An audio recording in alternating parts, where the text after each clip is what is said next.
Hi friends, നമ്മളൊരു പാറക്കഷ്ണത്തും ഒരു ദ്വാരം ഇട്ടിട്ട് അതും ഒരു ഹുക്ക് പിടിപ്പിച്ചിട്ട് ഈ കൈ കൊണ്ട് ഈ ഹുക്കുമ പിടിച്ച് പാറക്കഷ്ണം വലിക്കുമ്പോൾ പാറക്കഷ്ണം പെട്ടെന്ന് മൂവ് ആവും. ഇനി നമ്മൾ അതേ പാറക്കഷ്ണത്തുമ്പോൾ തന്നെ ഒരു കയറ് വെച്ചിട്ട് ഈ കയറിന് കുറച്ച് നീളോട്ടേക്കാം. ഈ കയറിൻ്റെ അറ്റത്ത് പിടിച്ച് പാറക്കഷ്ണം വലിക്കുന്ന സമയത്ത് ഒന്നാമത് ഈ കയറ് വലിഞ്ഞു മുറുകാനായിട്ട് ഒരല്പം സമയം എടുക്കും.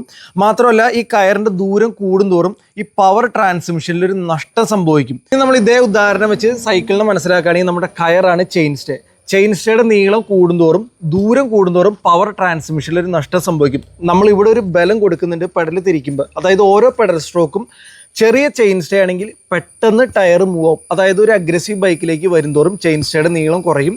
സൈക്കിള് ഭയങ്കര റെസ്പോൺസീവ് ആയിരിക്കും. അതായത് ചെയിൻ സ്റ്റേയുടെ നീളം കുറയ്ക്കുന്നത് ഈ സീ ട്യൂബിന് ചെറിയൊരു കർവ് ഉണ്ടാവും, മാക്സിമം ടയറിനെ അടുപ്പിക്കും. അങ്ങനെയാണ് ചെയിൻ സ്റ്റേയുടെ നീളം കുറയ്ക്കുന്നത്.